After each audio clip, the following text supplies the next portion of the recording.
মানুষ কোন ব্যক্তির নির্মাণ হয় কিভাবে?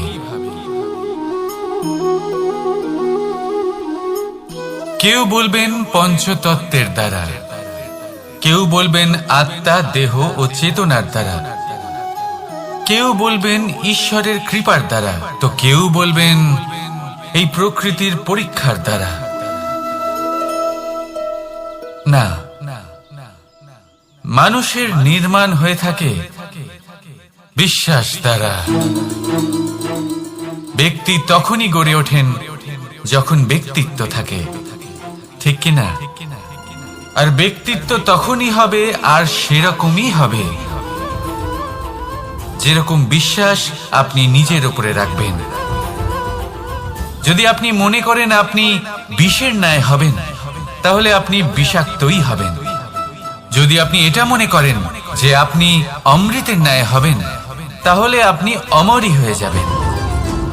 যদি আপনি নিজের উপরে বিশ্বাস রাখেন যে আপনি সংসারের সব থেকে উঁচু পর্বতের শিখরে পৌঁছতে পারবেন, তাহলে আপনি অবশ্যই পৌঁছবেন। যদি আপনার এরকম মনে হয় যে আপনি এরকম কখনো করতে পারবেন না, তাহলে এরকম কখনোই হবে না। ভেবে দেখবেন, বিশ্বাসের মধ্যেই বিশ্ব বাস করে থাকে, তো আপনার অস্তিত্ব কেন করবে না? যেমন বিশ্বাস আপনি নিজের উপরে রাখবেন, তেমনই আপনি হয়ে উঠবেন। সেই জন্য নিজের উপরে বিশ্বাস রাখুন, আর হ্যাঁ, ভালোবেসে বলুন রাধা রাধা। শত্রুতা, একজন মানুষ অন্য মানুষের সাথে শত্রুতা করে বসেন। দুজন ঘনিষ্ঠ বন্ধু, এমনও এক সময় আসতে পারে যখন এনারা একে অপরের শত্রু হয়ে ওঠেন। এর অনেকগুলো কারণ হতে পারে, কিন্তু মূল কারণ হলো আলোচনা। আগে হ্যাঁ, আপনি যদি কারোর বিষয়ে আলোচনা করেন, তাহলে সে আপনার শত্রু হয়ে যেতে পারে। এবার মনে একটা প্রশ্ন আসতে পারে যে এটা কিভাবে সম্ভব হতে পারে? আলোচনা, এটা তো অত্যন্ত জরুরি। যদি আমি নিজের বন্ধুর খারাপ কাজের বিষয়ে আলোচনাই না করি, তাহলে সে শুধরবে কি করে? এ কথা সত্যি যে আলোচনা আবশ্যক, কিন্তু তার থেকেও বেশি গুরুত্বপূর্ণ এবং আবশ্যক হলো আপনার এই সিদ্ধান্ত এটাই যে আপনার এই আলোচনা কোন স্থানে করবেন। যদি এটা সবার সামনে করবেন ভাবেন, তাহলে তা অপমানও হয়ে যেতে পারে। যদি এটা আলাদাভাবে করেন, তাহলে তা পরামর্শ হয়ে যায়। অপমান কেউ স্বীকার করতে পারেন না, কিন্তু পরামর্শ সকলের ভালো লাগে। তাহলে যদি আপন কারোর জন্য ভালো কিছু চান, কাউকে শুধরে দিতে চান, আর আপনার মনে হয় আলোচনা আবশ্যক, তাহলে সর্বপ্রথম সময়, পরিস্থিতি আর স্থানের কথা মনে রাখবেন, নয়তো এই আলোচনা আপনাকে খুব ভোগাতে পারে। তাহলে আসুন আমার সাথে ভালোবেসে বলুন রাধা রাধা। আপনার জীবনেও কি সমস্যা রয়েছে? অবশ্যই থাকবে। প্রত্যেকের জীবনেই সমস্যা থাকে। প্রত্যেক মানুষ জিজ্ঞাসাও করেন যে এই সমস্যা আসলে কি আর কেন আসে এ জীবনে। আপনাকে একটা কথা বলে দিই যে সমস্যা আসলে সেটা নয় যা আপনার পথে বাধা সৃষ্টি করে, বরং সমস্যা হলো সেটাই যেটা আপনি তখন দেখতে পান যখন আপনার একাগ্রতা আপনার পথ থেকে, আপনার লক্ষ্য থেকে সরে যেতে থাকে। আর এই সমস্যাগুলি দূর করার জন্য, এর সমাধান করার জন্য একটাই পথ আছে। নিজের সমস্ত ভাবনা আরো একবার একাগ্র করুন নিজের পথের দিকে, নিজের লক্ষ্যের দিকে। আপনার সমস্ত ভাবনা যদি কেন্দ্রীভূত হয় নিজের লক্ষ্যে, তাহলে এই সমস্যা দূরে থাকবে। যদি এরকম না হয়, যদি আপনার মন একটু অন্যদিকে চলে যায়, তাহলে এই সমস্ত সমস্যা আবার সামনে চলে আসে আর বাড়তেও থাকে। দেখুন, যেখানে আপনার লক্ষ্য রয়েছে, বাণ যদি সেখানেই চালাতে হয়, তাহলে দৃষ্টি তো সেদিকেই রাখতে হবে। তবেই তো আপনি সেই লক্ষ্য ভেদ করতে পারবেন। সেই জন্য মনে রাখবেন, সর্বদা লক্ষ্য রাখবেন নিজের পথে, সেই পথেই সামনে এগোতে থাকুন নিজের লক্ষ্যের দিকে। আপনি যত সামনে এগোতে থাকবেন এই সমস্যা তত পিছিয়ে যাবে। তাহলে আসুন আমার সাথে ভালোবেসে বলুন, রাধা রাধা। এই পাখিরা সত্যি খুব সুন্দর, আমার খুব ভালো লাগে। আপনি নিশ্চয়ই শুনে থাকবেন যে কিছু পাখির কাছে ডানা অবশ্যই থাকে, কিন্তু উড়তে পারে না। তারা চায় উঁচু আকাশে উড়ে বেড়াতে এবং মেঘেদের সাথে কথা বলতে, করতেই পারে না। এবার এই সংসারেও পাওয়া যায় ঘুড়িও।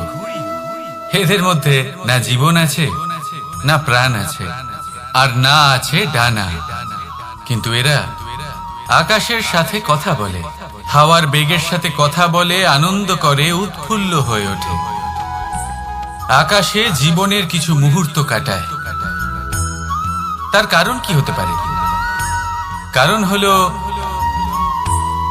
সুতো।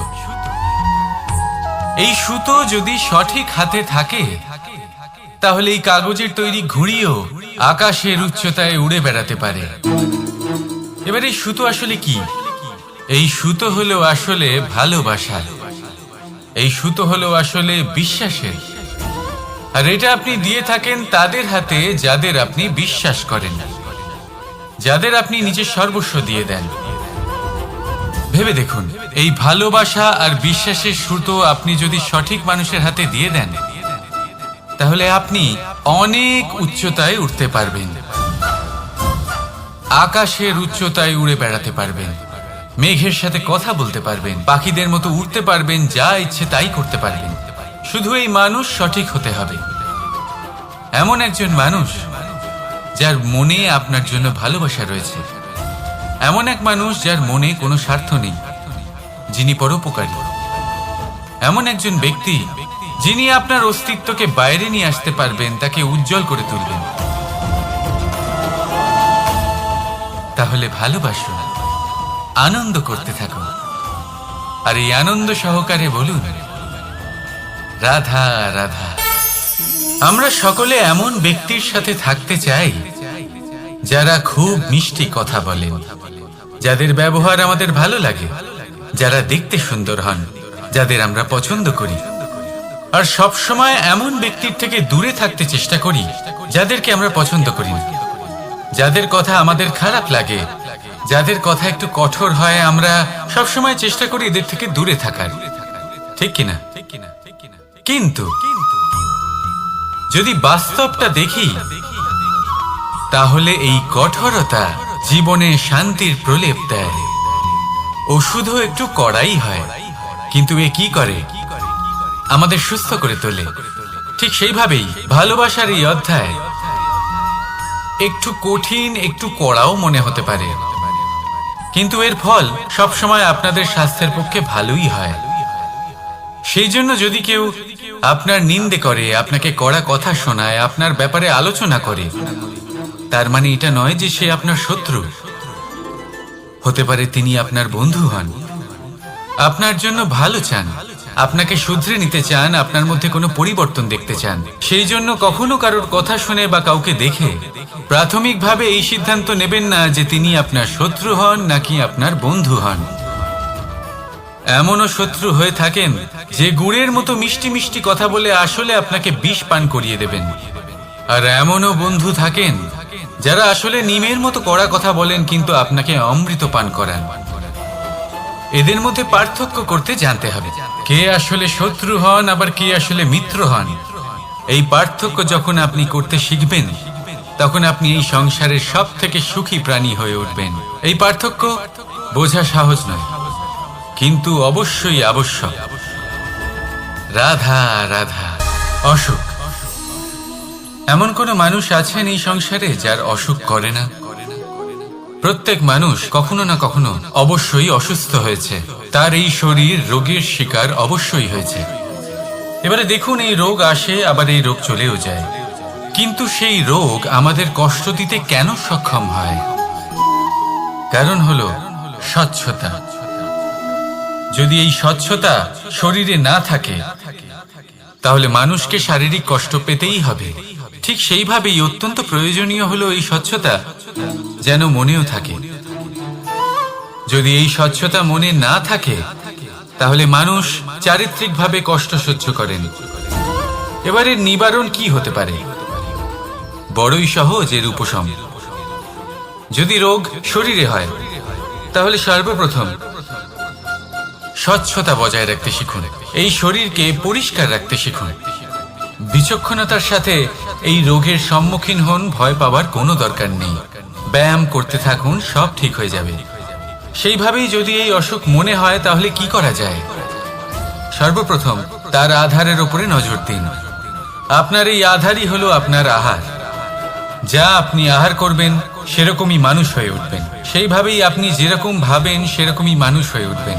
সেই জন্য নিজের ভাবনাকে শুভ করুন, নিজের দৃষ্টিভঙ্গিকে শুভ করে তুলুন। সবকিছু সঠিক হবে। আপনার আমার সবার মধ্যেই এক রাক্ষস বাস করে। তার সম্মুখীন হন, তাকে পরাস্ত করুন। তাহলে এই রোগ সে শরীরেই হোক বা মনের মধ্যে, যদি সঠিক সময় তাকে আটকানো না যায় তাহলে যে কোনো সময় তা মহামারীর রূপ ধারণ করবে। সেই জন্য সাবধানে থাকুন, সুস্থ থাকুন। তাহলে আসুন আমার সাথে ভালোবেসে বলুন, রাধা রাধা।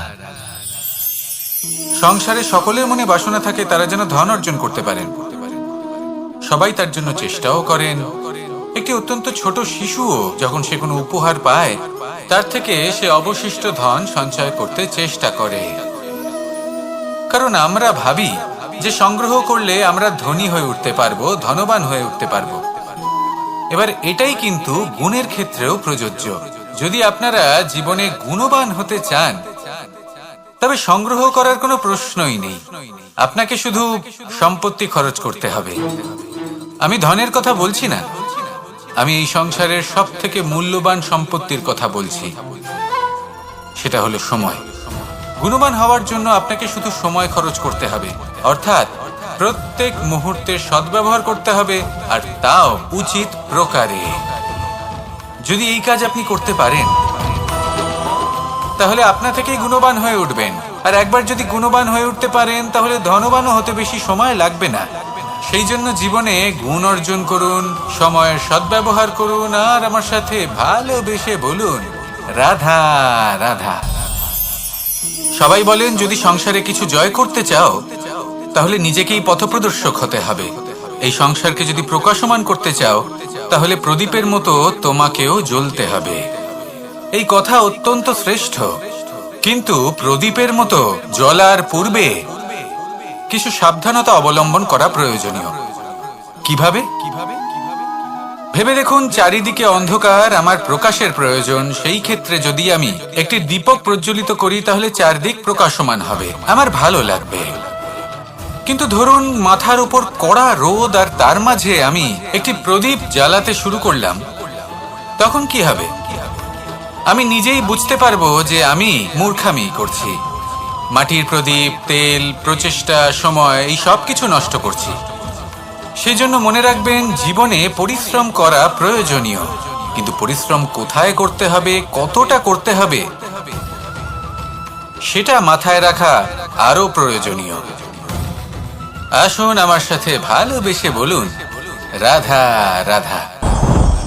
ক্ষমা একটা অত্যন্ত সুন্দর শব্দ, আমার খুব প্রিয় শব্দ। কিন্তু এই ক্ষমা কখন আর কিভাবে প্রয়োগ করতে হবে সেটা বোঝা প্রয়োজনীয়। এক, যদি আপনি কোনো অন্যায় করেন আর ক্ষমা না চান, ক্ষমা প্রার্থনা না করেন, ক্ষমা চাওয়া থেকে এড়িয়ে যান, তাহলে তাতে আপনারই ক্ষতি হবে। কিভাবে? ক্ষমা না চাইলে মনের মধ্যে অহংকার জাগ্রত হয়, আর অহংকার তো প্রকৃত অর্থে আমাদের ক্ষতিই করে। দুই, কেউ যদি অপরাধ করেন, আপনার থেকে ক্ষমা না চান, তাহলে তাকে ক্ষমা করবেন না। ক্ষমা হলো অত্যন্ত অমূল্য, আর না চাইতেই কাউকে ক্ষমা দান করা এটা উচিত নয়।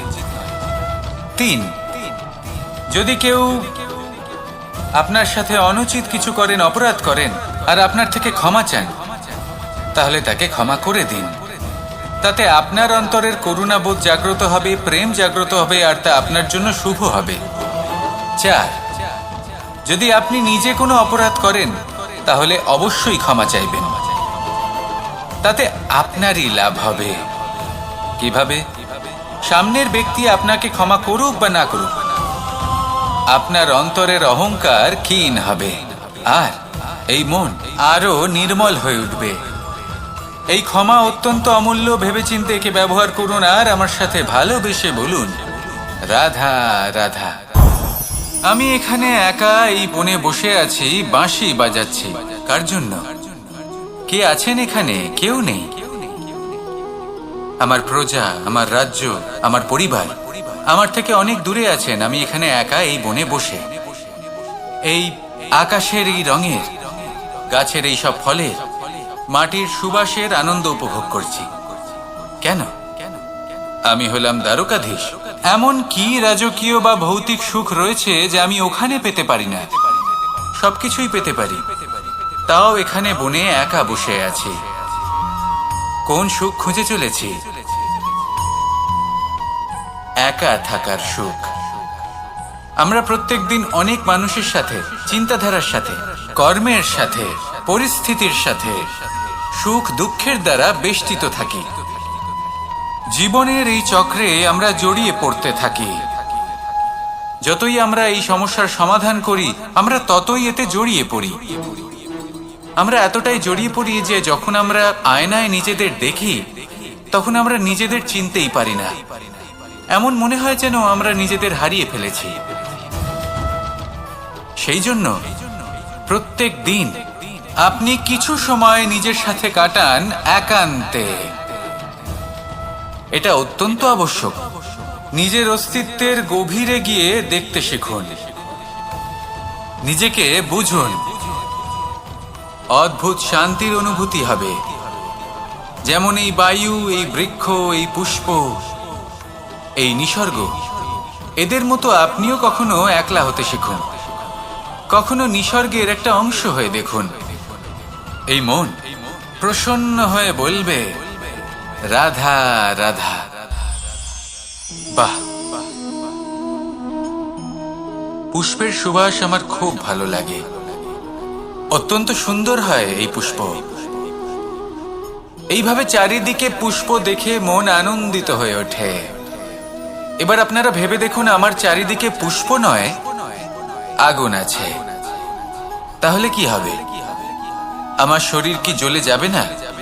অবশ্যই জ্বলবে। শরীরকে কি আগুনের তাপ সহ্য করতে হবে না? অবশ্যই সহ্য করতে হবে। এটাই হলো প্রকৃতির নিয়ম। এই নিয়ম কিন্তু আমরা সবাই জানি, কিন্তু আমাদের মধ্যে বেশিরভাগ মানুষ এই বিভ্রান্তি নিয়ে বাঁচি যে এই যে প্রকৃতির নিয়ম, তা আমার উপর প্রযোজ্য নয়। তা কিন্তু নয়। আমাদের চতুর্দিকে এই যে নিসর্গ রয়েছে, আমরা তার কতটা ক্ষতি করি সেটা একবার ভেবে দেখুন। আমরা বনাঞ্চল জ্বালিয়ে দিই, বায়ু দূষিত করি, জল দূষিত করি, প্রাণীদের হত্যা আমরা করি। কেন? এই নিসর্গ আমরা নষ্ট করি, যদিও আমরা জানি যে আমরাও হলাম এই নিসর্গেরই অংশ। এবার দেখুন, শরীরের কোনো অংশে যদি আগুন ধরান, আস্তে আস্তে সমস্ত শরীরও জ্বলে যাবে।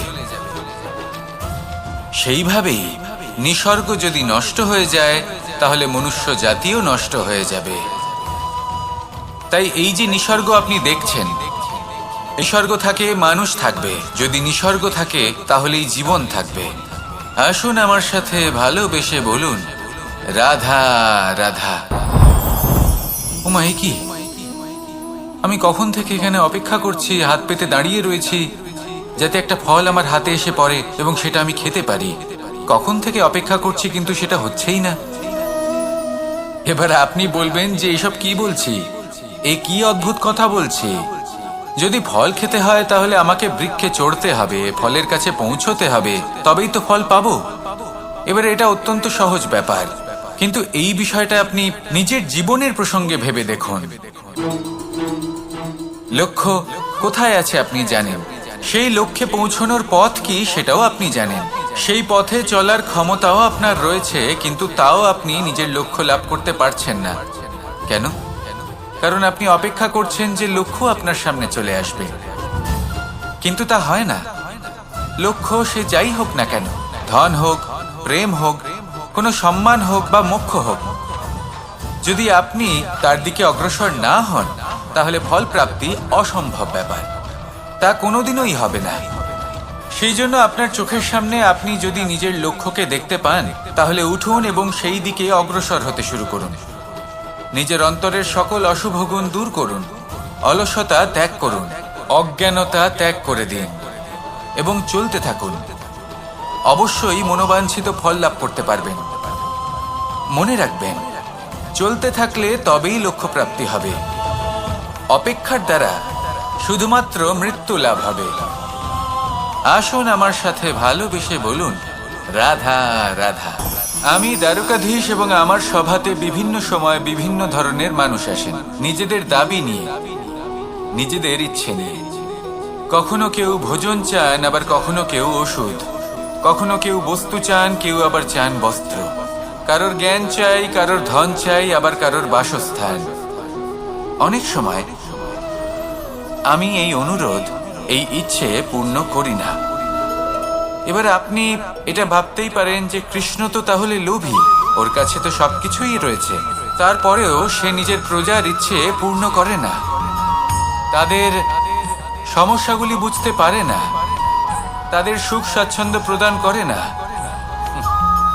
আসল সত্য হলো এটাই যে কোনো সবল ব্যক্তি, যে কোনো গৃহস্থ ব্যক্তি যে কাজ করতে সক্ষম, তার পরিশ্রম দ্বারাই নিজের প্রয়োজনগুলি এবং ইচ্ছেগুলি পূরণ করা উচিত। এটা অত্যন্ত প্রয়োজনীয়। আর এগুলো তিনি করতে পারেন শিল্প, ব্যবসা, আচরণ অথবা জ্ঞানের ভিত্তিতে। এই পথে চলতে হবে, পরিশ্রম করতে হবে, তবেই সে কিছু অর্জন করতে পারবে। এবার এমন কোনো ব্যক্তি যার এই সব কিছুতে কোনো রুচি নেই, যে কিছুই করতে চায় না, সে কিছুই অর্জন করতে পারবে না। এবার এরকম কোনো ব্যক্তিকে যদি আমি কোনো বস্তু প্রদান করি তাহলে কি হবে? সে পরাধীন হয়ে যাবে, আর সেটা উচিত হবে না। যখনই দান করবেন তা ভাবনা চিন্তা করে এমনভাবে দান করবেন যাতে সামনের ব্যক্তি স্বাধীন হতে পারেন, পরাধীন নয়। আসুন আমার সাথে ভালোবেসে বলুন, রাধা রাধা।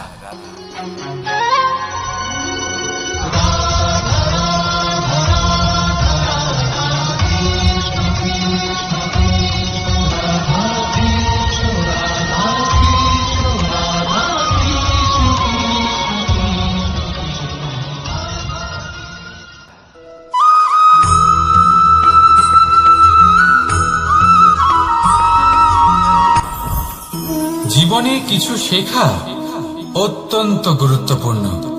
এবার কি কি শিখতে হবে সেই সব শেখানোর জন্য অনেক শিক্ষক রয়েছেন, কিন্তু কি শিখবেন না আর কি করবেন না এটা আমাদের নিজের অভিজ্ঞতা দিয়ে শিখতে হয়। কিন্তু তার মানে এটা নয় যে যদি আপনাকে শিখতে হয় যে আগুনের তাপ কতটা, আপনাকে আগুনের মধ্যে হাত দিতে হবে। না, অন্য কারোর অভিজ্ঞতা দ্বারাও শিখতে পারেন। প্রশ্ন শুধুমাত্র একটাই যে আপনি কি শিখতে চান নাকি চান না।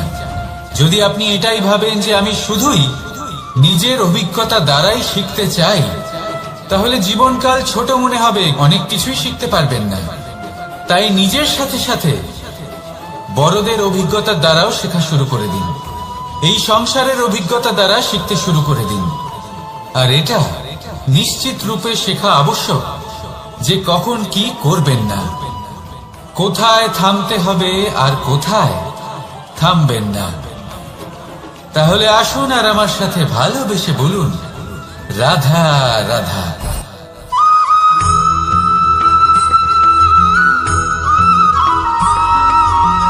এই সংসারে সব থেকে বেশি কোমল বস্তু হলো রেশম। এই রেশম এতটাই কোমল হয় যে এর পুরো একটা থান শুধুমাত্র একটা হাতে ধরা সম্ভব। কখনো ভেবে দেখেছেন এই রেশম কিভাবে হয়? একটি কীট তার লালার দ্বারা উৎপন্ন হয়। এই কীট সেই রেশমকে পাক দিতে থাকে, পাক দিতেই থাকে আর আস্তে আস্তে তার মধ্যেই জড়িয়ে পড়ে। শেষে ওর এই সুন্দর অমূল্য সৃষ্টি রেশমের এই সুতো তার নির্মাণ কার্য পূর্ণ হয়, কিন্তু তাতেই ও নিজে বন্দী হয়ে যায়। নিজেরই মায়াজালের এই বন্দী গৃহে নিজেই ফেঁসে যায়।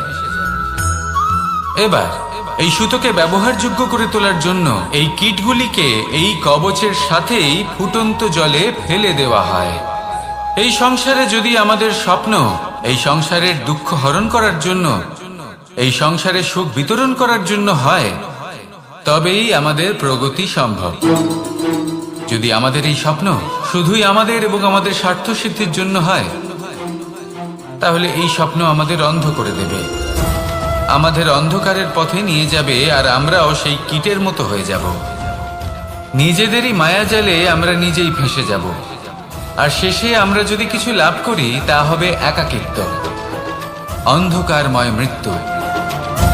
তাই স্বপ্ন অবশ্যই দেখুন, কিন্তু এমন ভাবে স্বপ্ন দেখবেন না যে তার এই বন্দিগৃহে আপনি নিজেই ফেঁসে গেলেন। স্বপ্ন দেখুন পরোপকারে।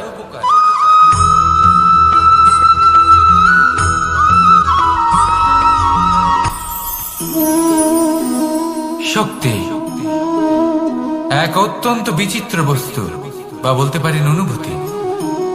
পিতা সবসময় চান যেন তিনি তার শক্তি পুত্রকে। আসুন আপনাকে সহজে বোঝাই।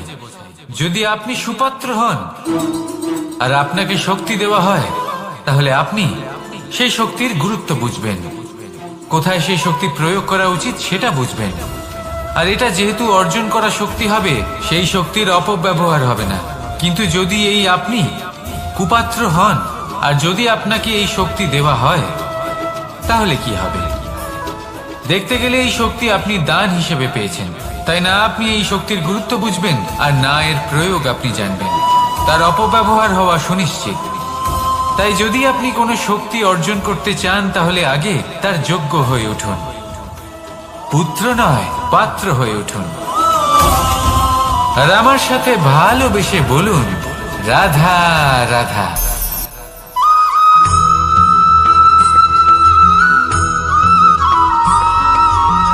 এই সংসারে প্রত্যেক মানুষ এটাই চান যে তিনি যেন ধনবান হন, আর্থিক অবস্থা তার ভালো থাকে, ওনার বাড়িতে লক্ষ্মীর আগমন হয়। কিন্তু সেটা হবে কি করে, সেটাই হলো প্রশ্ন। কেউ বলেন যে যদি পরিশ্রম করো তাহলে ধন অর্জন সম্ভব, কেউ বলেন যে যদি বিদ্যা লাভ হয় তবেই ধন অর্জন সম্ভব, কেউ বলেন যে যদি বলশালী হও তবেই সম্পন্ন থাকবে।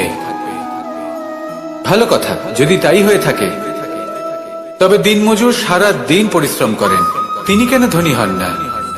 অনেকজন বিদ্বান মানুষ আছেন এই সংসারে, তারা কেন ধনবান হন না? অনেক সংখ্যক বলশালী ব্যক্তি আছেন, তাদের কাছে ধন নেই কেন? তাদের কেন ধনের অভাব হয়? আবার এমনও কিছু মানুষ আছেন যারা পরিশ্রম করেন, তারা দিনমজুর, কিন্তু তারা ধন অর্জন করতে পারেন। কিছু বিদ্বান ব্যক্তি আছেন যাদের কাছে অধিক মাত্রায় ধন রয়েছে। কয়েকজন বলশালী ব্যক্তি রয়েছেন যাদের কাছে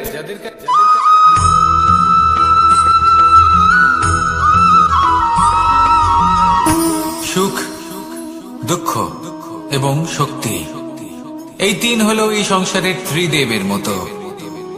আমাদের জীবনে যা কিছু ঘটছে এই তিনটির ভিত্তির উপরেই হচ্ছে। আসলে এই সংসারের একটা নিয়ম আছে, যখনই আপনি কিছু লাভ করেন, এই সংসার আপনার পরীক্ষা নেয়। এটা জানার জন্য আপনার পরীক্ষা নেয় যে আপনি যা কিছুই লাভ করেছেন, আপনি কি আদৌ সেটার যোগ্য কিনা। ঠিক সেইভাবেই এই সুখ, দুঃখ এবং শক্তি আপনার পরীক্ষা নিয়ে থাকে। যখন সুখ আসে তখন সে আপনার পরীক্ষা নেয় যে আপনার মধ্যে অহংবোধ জাগ্রত হয়নি তো। যদি অহংবোধ চলে আসে তাহলে সুখ সেখানেই সঙ্গ ত্যাগ করে। দুঃখ আপনার ধৈর্যের পরীক্ষা নিতে থাকে, আর যদি আপনার মধ্যে ধৈর্য না থাকে তাহলে এটা আপনাকে আরো বেশি দুঃখের গভীর অন্ধকারে ঠেলে দেবে। সেখানে শক্তি পরীক্ষা নেয় আপনার বিনম্রতার। যদি আপনি বিনম্র না হন তাহলে হয় এই শক্তি আপনার সঙ্গ ত্যাগ করবে, নয় এই শক্তি বিনম্রতার অভাবে আপনার পতনের কারণ হতে পারে। এই সংসারে যে কোনো ব্যক্তি যিনি এই পরীক্ষায় উত্তীর্ণ হয়ে থাকেন, এই জীবনে তিনি সাফল্য লাভ করেন। আসুন আমার সাথে ভালোবেসে বলুন, রাধা রাধা।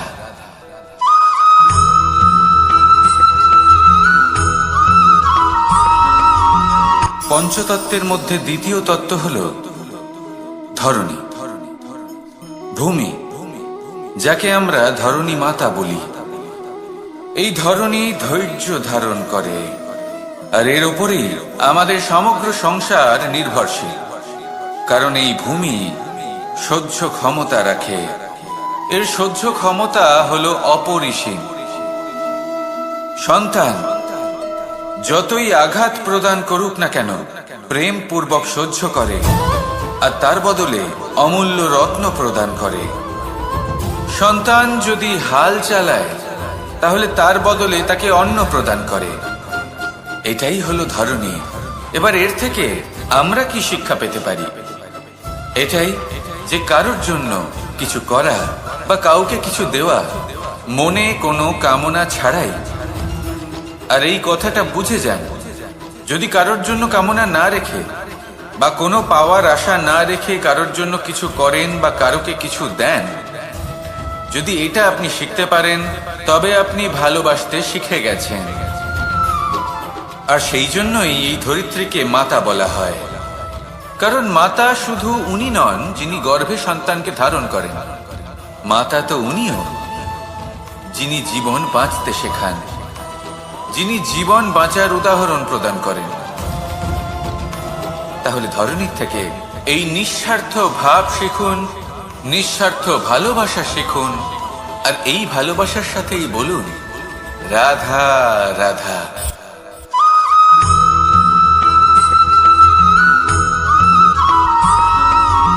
মানুষ জন্মগ্রহণ করে, তার সাথে ভয়েরও জন্ম হয়। ছোটবেলা থেকেই আমাদের মনে কোনো না কোনো প্রকারের ভয় থেকেই যায়। কেউ এই বিষয়ে ভয় পায় যে তার কোনো বস্তু তার থেকে দূরে চলে যাবে, কেউ এই বিষয়ে ভয় পায় যে আমি নিজেকে হারিয়ে ফেলব, কেউ এই ভেবে ভয় পায় যে আমার প্রিয়জনেরা তারা যেন আমার থেকে দূরে না চলে যায়, কেউ এই ভেবে ভয় পায় যে আমরা যেন পথ না হারিয়ে ফেলি, আদি ইত্যাদি। কিন্তু সত্যি কথা বলতে, ভেবে দেখুন এই ভয় বাস্তবে কি? শুধুই একটা মনস্থিতি, আর কিছুই নয়। যা কিছু আপনি জীবনে পেয়েছেন তা একদিন আপনাকে হারাতে হবে। এই জীবন হলো আপনারই, কিন্তু তাও একদিন সমাপ্ত হবে। তাই ভয় পেয়ে কি লাভ? এই ভয় শুধু আপনাকে জীবন যাপন করা থেকে বাধা দিচ্ছে, আর কিচ্ছু নয়। পথ হারিয়ে ফেললেই বুঝতে পারবেন যে নতুন পথ কিভাবে বানাতে হয়। কিছু মানুষকে জীবন থেকে হারালে তবেই আপনি বুঝবেন যে আপনার আপনজনকে। এই ভয়ের কারণে ভীত হয়ে থাকবেন না। এই তারা নক্ষত্র অন্ধকারের অভাবে গুরুত্ব হারায়। শিবকেও মহাদেব হওয়ার জন্য বিষ পান করতে হয়েছিল। প্রত্যেক পরিস্থিতি, প্রত্যেক সাফল্য আপনার পরীক্ষা নেবে, তাতে উত্তীর্ণ হওয়া হলো আপনার কর্ম। যখনই আপনি ভয় পাবেন বা সংকটের সম্মুখীন হবেন, তখন সাহসের সাথে তার সম্মুখীন হন। মনে রাখবেন, যে সম্মুখীন হতে জানে, সাফল্য তার সাথে সবসময় থাকে। আসুন আর আমার সাথে ভালোবেসে বলুন, রাধা রাধা।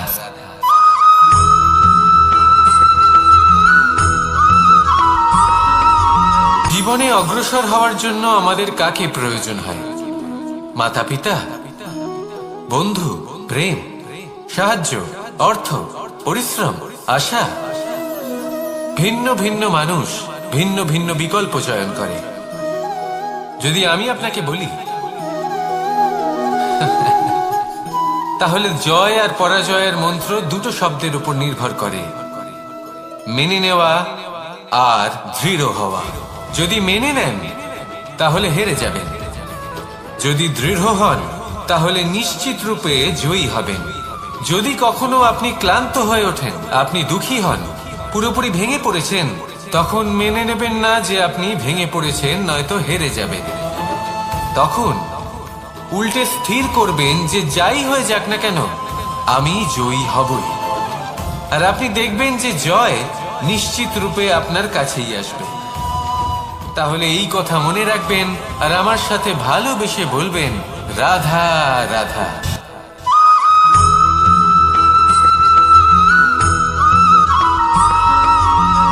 এই সংসারে কোনো বস্তু হোক বা ব্যক্তি হোক, তার একার গুরুত্ব কিন্তু খুব বেশি নয়।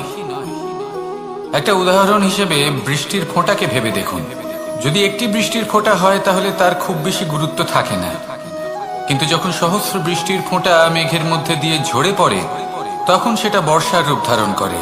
সেই বর্ষা যা এই প্রকৃতিকে শান্ত করে। সেইভাবেই পাথরের ছোট টুকরো তার খুব বেশি গুরুত্ব থাকে না, কিন্তু যখন অসংখ্য পাথরের টুকরো একত্রিত হয় তখন তা পর্বতের আকার ধারণ করে। সেইভাবেই কিছু মানুষ যখন একত্রিত হন তখন তৈরি হয় পরিবার, কিছু পরিবার যখন একত্রিত হয় তখন তৈরি হয় সমাজ, যখন অনেক সংখ্যক সমাজ একত্রিত হয় তখন তৈরি হয় রাজ্য। এবার এই রাজ্যের সব থেকে গুরুত্বপূর্ণ ব্যক্তি হতে পারেন রাজা, কিন্তু তাও সেই রাজা একা কিছু করতে পারেন না। যুদ্ধ লড়ার সময় তারও নিজের সৈন্যদলকে প্রয়োজন পড়ে। কিন্তু এই সংসারে এমন একজন ব্যক্তি আছেন যিনি একাই সব কাজ করতে থাকেন, এবং সেই ব্যক্তি হলেন মা। আমাদের জীবনে একজন পিতার ভূমিকা কিন্তু নিঃসন্দেহে অমূল্য, কিন্তু আমাদের সকলের জীবনে যে ভূমিকা একজন মায়ের তা অন্য কারোর থাকে না। একজন মা একাই সন্তানকে বড় করতে পারেন, সংস্কারী করে তুলতে পারেন, তার জন্য পরিশ্রম করেন। আর এত কিছু কাজ করার পরেও তার কাজের জন্য তিনি প্রশংসা অবশ্য পান না। উল্টে যদি সেই সন্তান অনুচিত পথে চালিত হয়, অনুচিত কর্ম করে, তখন সেই মাকেই অপবাদের পাত্র হয়ে উঠতে হয়। আমাদের জীবনে মায়ের যোগদান কতটা সেটা বুঝুন। আপনাকে বড় করে তোলার জন্য উনি কতটা পরিশ্রম করেছেন সেটা বুঝুন। আজ থেকে, এখন থেকে, এই মুহূর্ত থেকে মাকে সম্মান করতে শিখুন। যখন সময় পাবেন, যখন সুযোগ হবে, তখন তার প্রশংসা করুন, ওনারও ভালো লাগবে। আর মায়ের এই মমতার জন্য, তার এই ভূমিকার জন্য আসুন সবাই মিলে আমরা তাকে প্রণাম করি, আর সকলে মিলে ভালোবেসে বলি, রাধা রাধা।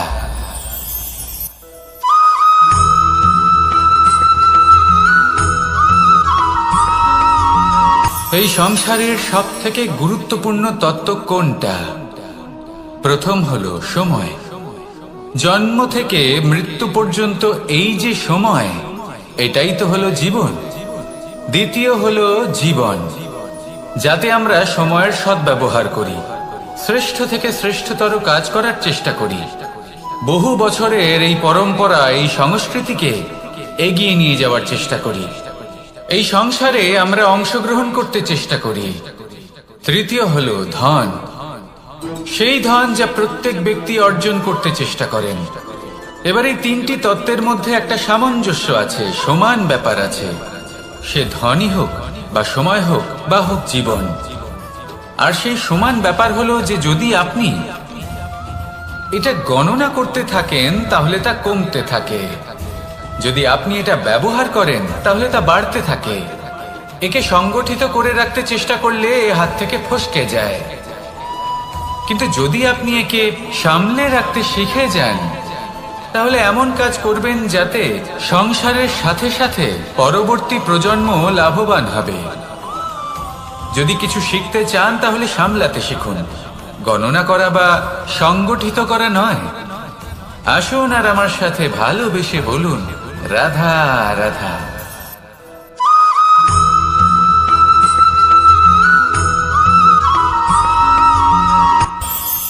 এই সংসারে আমরা প্রকাশ কোথা থেকে পাই? এর উত্তর বড়ই সরল। ভোরে যখন সূর্যোদয় হয় তখন প্রকাশের কিরণ আমাদের ঘরে এসে পৌঁছয়। এইভাবেই আমরা প্রকাশ লাভ করি। এবার এই প্রকাশের আলোতেই আমরা সারা দিনের কাজ সম্পন্ন করি। সন্ধে হয়ে যায়, সূর্যাস্তও হয়ে যায়, আর আমাদের ঘর যাতে অন্ধকার না হয় তার জন্য আমরা একটা প্রদীপ প্রজ্বলিত করি। এটাই ঘটে আমাদের জীবনেও। এবার প্রবাহমান আয়ুর সাথে আমরা আমাদের অন্তরে যদি একটা প্রদীপ প্রজ্বলিত করে নিই, তাহলে বিষয়টাই অন্যরকম হবে। এবার আপনি বলবেন কোন প্রকাশের কথা বলছি যা আমাদের অন্তরে জাগ্রত করা সম্ভব? আমাদের আত্মার মাঝে প্রেমের প্রকাশ জাগ্রত করার কথা বলছি। কারণ আমাদের এই জীবন এও হলো দিনের আলোর মতো। আজ প্রকাশ আছে, কিন্তু কোনোদিন অবশ্যই অস্ত হবে। কিন্তু অস্ত হবার আগে যদি আমরা আমাদের আত্মার মাঝে প্রেমের এই প্রকাশ উজ্জ্বলিত করে নিই, তাহলে আমাদের সন্ধ্যাকালও আমরা আনন্দে এবং প্রেমে যাপন করব। তাহলে আসুন আর আমার সাথে ভালোবেসে বলুন, রাধা রাধা।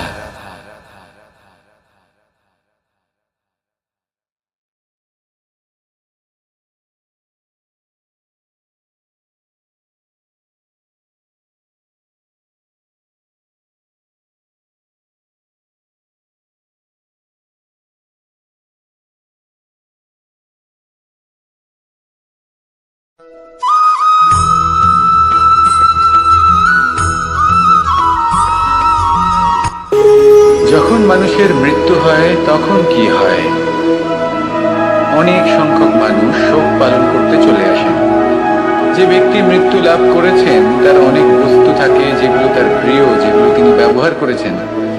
তার শয্যা, তার বস্ত্র, তার আভূষণ সবকিছু তার থেকে বিচ্ছিন্ন করা হয় এবং খালি হাতে তাকে শ্মশানের উদ্দেশ্যে রওনা করা হয়। আমি আপনাকে এই প্রশ্ন করতে চাই, আপনি এই সংসারে কি অর্জন করেছেন? ধন সম্পত্তি, বস্ত্র, আভূষণ, এই সব কিছু যে আপনি অর্জন করেছেন, আপনার মৃত্যুর পরে তা আপনার থেকে দূর হয়ে যাবে। এর উত্তর হলো একটাই, আপনার কর্ম। শুধু সেটাই আছে যা একান্ত আপনার, আর শুধু সেটাই এই সংসার থেকে চলে যাওয়ার পরেও সংসারেই জীবিত থাকবে। যদি আপনি দুষ্কর্ম করেন, তাহলে এই সংসার আপনাকে একটি অনুচিত উদাহরণ হিসেবে মনে রাখবে যে এই ব্যক্তি খুব পাপী ছিল, অনুচিত কর্ম করতেন। যে পথে তিনি চলেছেন সেই পথে কারোর চলা উচিত নয়। সেখানেই যদি আপনি সৎকর্ম করেন, তাহলে সংসার চিরকাল এটাই বলবে যে খুব ভালো মানুষ ছিলেন, সবাইকে ভালোবাসতেন, সবাইকে সাহায্য করতেন, আমার খুব প্রিয় মানুষ ছিলেন। এটাই হলো শ্রেষ্ঠ কর্ম। সেই জন্য জীবনে শুধুমাত্র ধন সম্পত্তি, আভূষণ এই সব অর্জন করতে গিয়ে নিজের মনোনিবেশ করবেন না। শ্রেষ্ঠ কর্ম করুন। সংসার থেকে চলে যাওয়ার পরেও এই কর্মই এই সংসারে আপনাকে জীবিত রাখবে। আসুন আমার সাথে ভালোবেসে বলুন, রাধা রাধা।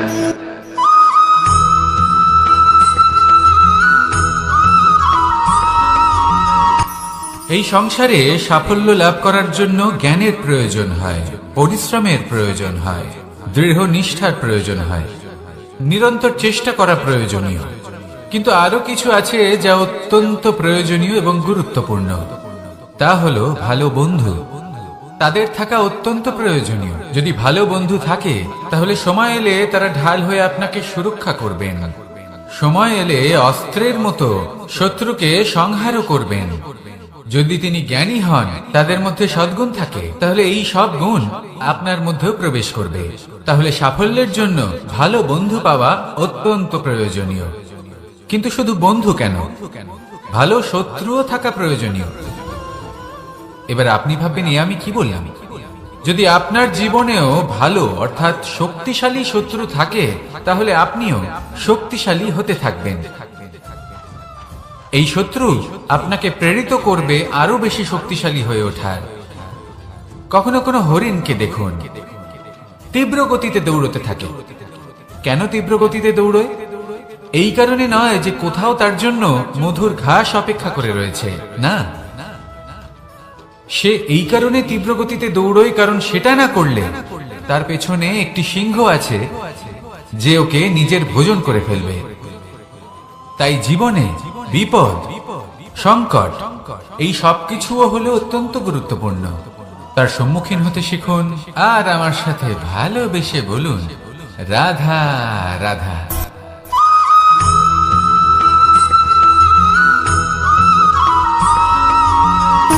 সুখ, দুঃখ এবং শক্তি, এই তিন হলো এই সংসারের ত্রিদেবের মতো। আমাদের জীবনে যা কিছু ঘটছে এই তিনটির ভিত্তির উপরেই হচ্ছে। আসলে এই সংসারের একটা নিয়ম আছে, যখনই আপনি কিছু লাভ করেন এই সংসার আপনার পরীক্ষা নেয়। এটা জানার জন্য আপনার পরীক্ষা নেয় যে আপনি যা কিছুই লাভ করেছেন আপনি কি আদৌ সেটার যোগ্য কিনা। ঠিক সেইভাবেই এই সুখ, দুঃখ এবং শক্তি আপনার পরীক্ষা নিয়ে থাকে। যখন সুখ আসে তখন সে আপনার পরীক্ষা নেয় যে আপনার মধ্যে অহংবোধ জাগ্রত হয়নি তো। যদি অহংবোধ চলে আসে তাহলে সুখ সেখানেই সঙ্গ ত্যাগ করে। দুঃখ আপনার ধৈর্যের পরীক্ষা নিতে থাকে, আর যদি আপনার মধ্যে ধৈর্য না থাকে তাহলে এটা আপনাকে আরো বেশি দুঃখের গভীর অন্ধকারে ঠেলে দেবে। সেখানে শক্তি পরীক্ষা নেয় আপনার বিনম্রতার।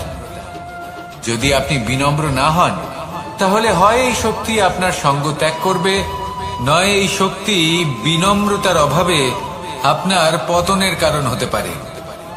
এই সংসারে যে কোনো ব্যক্তি যিনি এই পরীক্ষায় উত্তীর্ণ হয়ে থাকেন এই জীবনে তিনি সাফল্য লাভ করেন।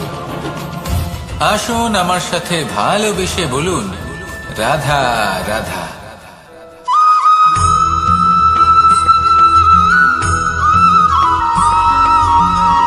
পুরুষার্থ। শাস্ত্রে 4 ধরনের পুরুষার্থের কথা বলা হয়েছে। প্রথম হলো ধর্ম। আপনি কি জানেন এই ধর্ম আসলে কি? আপনার কি মনে হয় ধর্ম আসলে কি? কোনো বিশেষ ঈশ্বরকে মানাই কি ধর্ম বলা হয়, নাকি কোনো বিশেষ রীতি পালন করাই হলো ধর্ম, নাকি কোনো বিশেষ সাহিত্যকে সর্বশ্রেষ্ঠ মনে করাই হলো ধর্ম? না, ধর্ম হলো সেটা যাকে ধারণ করা যেতে পারে, আর ধারণ শুধু সেটাই করা যায় যা পবিত্র।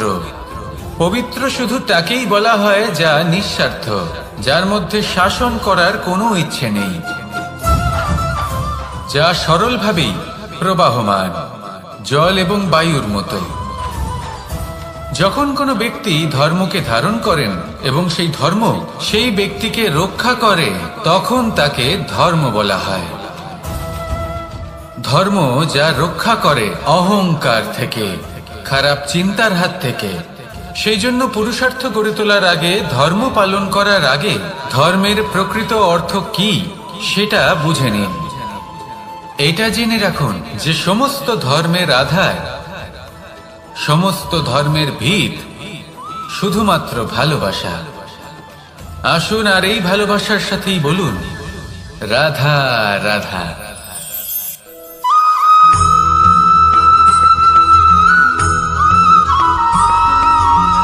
এই সংসারে সব থেকে বেশি কোমল বস্তু হলো রেশম। এই রেশম এতটাই কোমল হয় যে এর পুরো একটা থান শুধুমাত্র একটা হাতে ধরা সম্ভব। কখনো ভেবে দেখেছেন এই রেশম কিভাবে হয়? একটি কীট তার লালার দ্বারা উৎপন্ন হয়। এই কীট সেই রেশমকে পাক দিতে থাকে, পাক দিতেই থাকে, দিতেই থাকে, আর আস্তে আস্তে তার মধ্যেই জড়িয়ে পড়ে। শেষে ওর এই সুন্দর অমূল্য সৃষ্টি রেশমের এই সুতো তার নির্মাণ কার্য পূর্ণ হয়, কিন্তু তাতেই ও নিজে বন্দী হয়ে যায়। নিজেরই মায়াজালের এই বন্দী গৃহে নিজেই ফেঁসে যায়।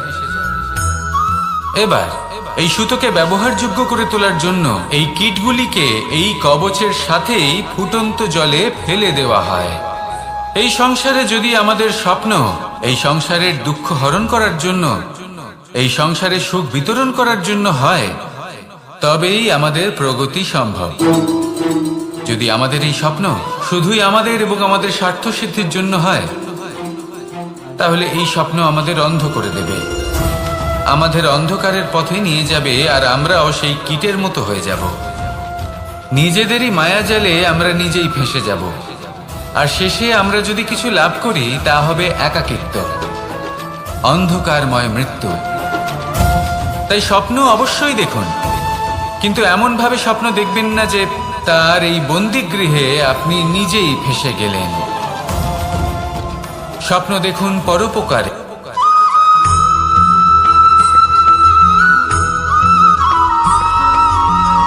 কেউ বলে জীবন খুব ক্ষণস্থায়ী, কেউ বলে জীবন হলো একটা সুন্দর স্বপ্নের মতো, আবার কেউ বলবে জীবন হলো এক কঠোর সত্য।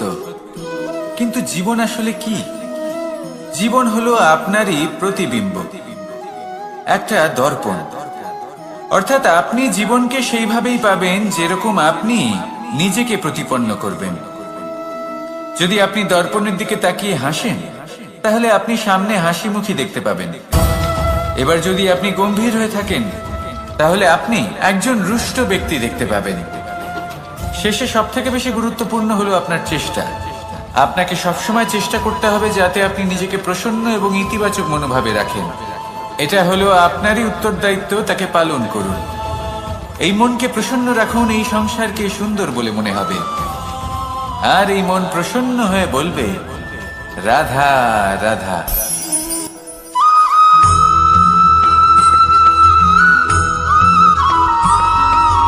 জীবনে যখন কোনো ব্যক্তি নিজের লক্ষ্য প্রাপ্তির জন্য নিরন্তর পরিশ্রম করতে থাকেন, চেষ্টা করতে থাকেন, তখন তিনি কষ্ট অনুভব করেন, কখনো শারীরিক কষ্ট, কখনো মানসিক কষ্ট।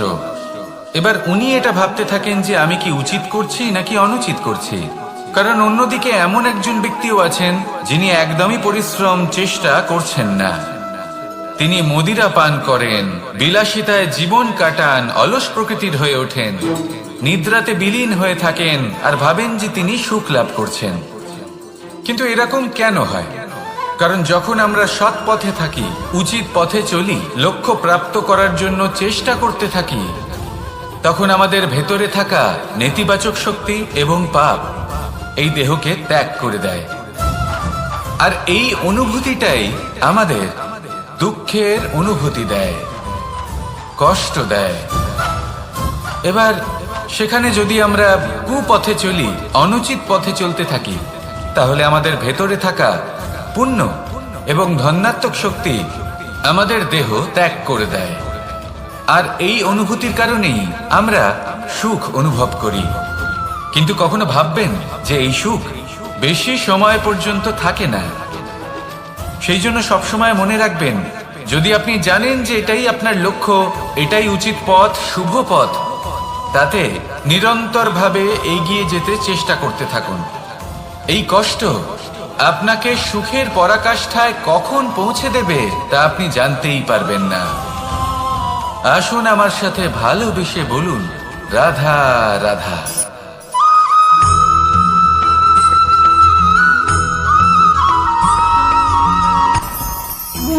ভোজন।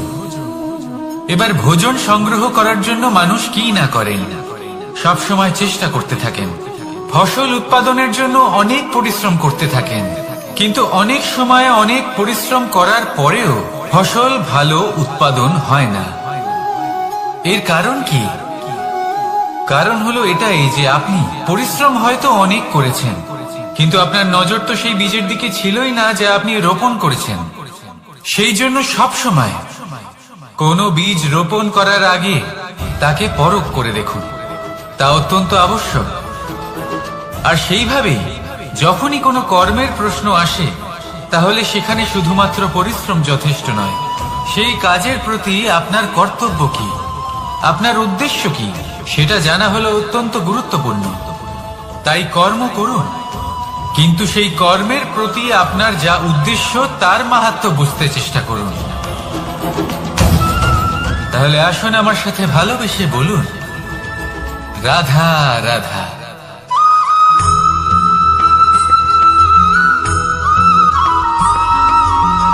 পিতা আর পুত্রের সম্পর্ক অত্যন্ত মধুর হয়ে থাকে।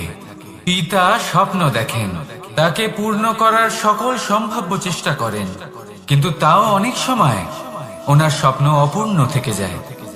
তখন পিতা ভাবেন যে স্বপ্ন উনি পূর্ণ করতে পারেননি, ওনার সন্তান তা অবশ্যই পূরণ করবে। যে স্থানে উনি কখনো পৌঁছতে পারেননি, সেই স্থানে ওনার পুত্র অবশ্যই পৌঁছবে। পিতা নিজের সন্তানের ভবিষ্যৎ নিয়ে সেই স্বপ্ন দেখেন, আর যখন সেই সন্তান সামনে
আপনি অবশ্যই কোনো গাছ দেখে থাকবেন যেখানে অনেক ফল রয়েছে।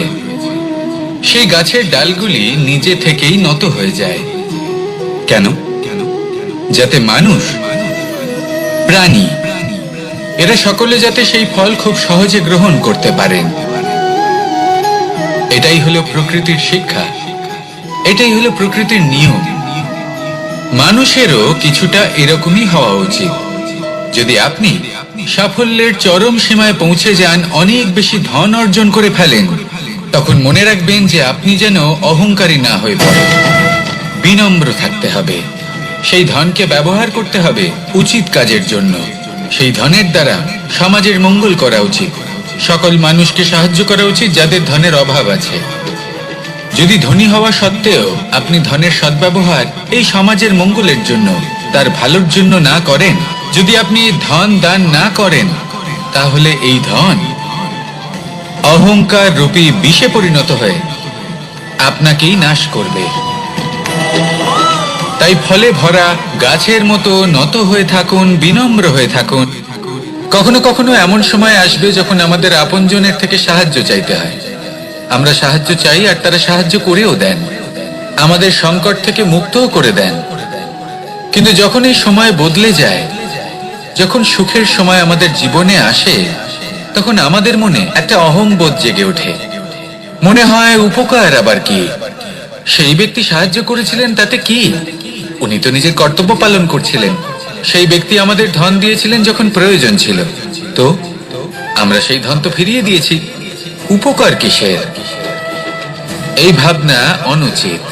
যদি কোনো ব্যক্তি আপনাকে সাহায্য করে থাকে যখন কেউ করেনি, যখন আপনার সব থেকে বেশি প্রয়োজন ছিল, সেই সাহায্য অমূল্য, আর সেটা উপকারী বটে। যদি কেউ উপকার করেন, তাহলে বিনম্র চিত্তে ভালোবেসে আজীবন তার উপকারের প্রতি কৃতজ্ঞ থাকুন। কারণ সত্যি কথা বলতে এই সংসারে উপকার করার মতো ব্যক্তি খুব কম রয়েছেন, আর উপকারের কথা মনে রাখেন এমন কৃতজ্ঞ ব্যক্তি আরো কম। সেই জন্য জীবনে কৃতজ্ঞ থাকুন আর আমার সাথে ভালোবেসে বলুন, রাধা রাধা। এবার ধরুন আমাকে দ্বারকা থেকে হস্তিনাপুর যেতে হবে, আর পথে আমি প্রত্যেকটা এমন স্থানে দাঁড়াচ্ছি যেখানে আমার মন আপ্লুত করার মতো কোনো দৃশ্য দেখতে পাচ্ছি, বা কোনো ব্যক্তিকে দেখতে পাচ্ছি, বা কোনো প্রসঙ্গ দেখতে পাচ্ছি, বা কোনো নাটক দেখতে পাচ্ছি। তাহলে কি আমি কখনো হস্তিনাপুরে উচিত সময়ে পৌঁছতে পারবো? কখনোই নয়। মানুষকেও ঠিক এই কথাটাই মাথায় রাখতে হবে। মানুষ মনের মধ্যে একটা লক্ষ্য স্থির করেন, সেই পথে অগ্রসর হয়ে পড়েন। এবার সেই পথে এগোতে এগোতে অনেক মানুষজন, অনেক ঘটনা, অনেক সমস্যা চলে আসে, যার ফলে তার মন বিচলিত হয়ে পড়ে। যদি মন বিচলিত হয়ে যায়, তাহলে লক্ষ্যের প্রতি কিভাবে একাগ্রচিত্ত হবেন? সেই জন্য অত্যন্ত আবশ্যক যে আপনি সময়ের সদ্ব্যবহার করুন সেই পথে চলার জন্য। সেই পথে সামনে এগোতে থাকুন, চোখ থাকবে শুধু লক্ষ্যের দিকে। যখনই আপনি বুঝবেন যে আপনি লক্ষ্যভ্রষ্ট হচ্ছেন, আবার সেই পথে নিজেকে টেনে আনুন। ঠিক এইভাবেই এগোতে থাকুন, সাফল্যের শিখরে গিয়ে পৌঁছুন, আর সেখানে গিয়ে আনন্দের সাথে উচ্চ স্বরে বলুন, রাধা রাধা।